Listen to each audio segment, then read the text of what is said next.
So how did the out west opportunity come about? So they saw me at a national. I don't know if it was 15U nationals or 13U. Okay. And they kind of just kept tabs on me as I was going. And I think during lockdown, I got a text message from the coach. He DM'd me on Instagram and he's like, "Hey Ty, we'd really like to come out. We've been eyeing you for a bit." And Micah McDowell, who went out there, he's from Kentville. He's now at Oregon State. He was, he told them about me, and then some other guys from here told them about me, and they offered me to go out there, and I was like, man, like Okotoks is the spot, right? So Dudes was showing me the alumni list before you got here. Yeah, I believe you. Yeah, so like everybody wants to go there when you're 15. You like they're the creme de la creme. So when you got that DM, you just oh must my have God, been. I was so pumped. I was like, oh my God, I've been waiting for this. And then I was like, man, I got to do it. Like I can't not do it. And it changed my life. Like, I mean, I could stay. Like my dad is everything he can do. When you go out there, like I wouldn't be going to Oregon State. I wouldn't play on the junior national team. I wouldn't do any of these things. I wouldn't be. Yeah, it was awesome. I had a couple buddies that went down to what would you call that, junior college or just like prep school? Like what would you call Okotoks? it? Okotoks.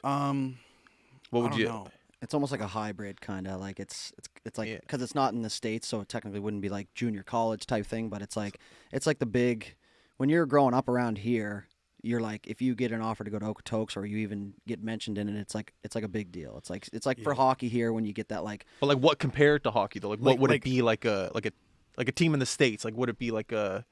Yeah, I think it would. Is it a school? Is it a pro? So it's like the Mooseheads, right? So yeah. The Mooseheads play on the Mooseheads, but they go to public school. So we go to public school, and then the academy's separate. It's like I got you. Like yeah. together. I got you. Separate. Yeah. So I just say it's like an academy, I guess. Or so how old were you when you left? I was 16. I have friends that went to school down in the States at like 15, 16 for hockey, and they said when they got dropped off and their parents left, it was almost like a reality set in. Oh my God. And I have a couple buddies that said they cried. Like it's tough. Oh, no. Like just how was it tough for you, or were you? Oh yeah. Like, the first month is really tough. Like I mean, the first couple nights you're crying. You're like, man, why did I do this? Like first week you're like, I want to go home. Like I hate this. But me and my mom were like, just give yourself a month. If you still absolutely hate it, I'll take you home. But just give yourself a month. You're there. You got to try it. So I gave myself a month, and I'm still like, oh man, I don't know if I can do this. And then I kind of just like kept looking forward to Christmas, and it kind of made time go quicker. And then I you start making buddies, like you get really close with guys, and then my recruiting process started to speed up. And then I was offered by schools, and then it kind of like everything was like, oh, I'm good. And like after a certain point, you're like, you kind of accept the fact that you're not at home. And you kind of really like don't really think about it, but it's tough, especially at a young age, and you're being home for like your entire life, and being around your family every single day. Like I was through January through till like September when I came home, I didn't really see my family for like 7 months straight, and I had to play like a whole season of baseball without seeing my family, and like it's the first year I'm playing like actual competitive baseball.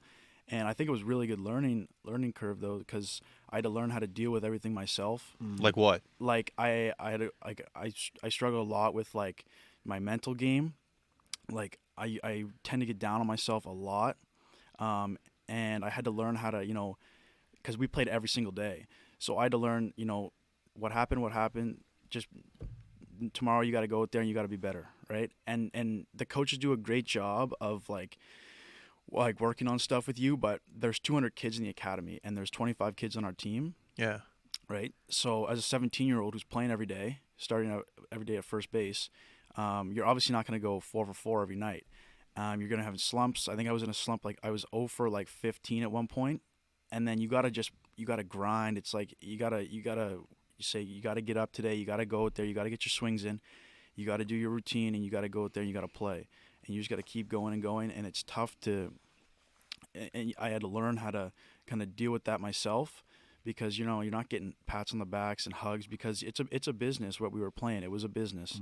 At 17 years old, you're in a business. We're entertainers. We had 2,500 people come to every game. Canada Day, we had 5,500 people. Like, you're there to entertain, and you have to.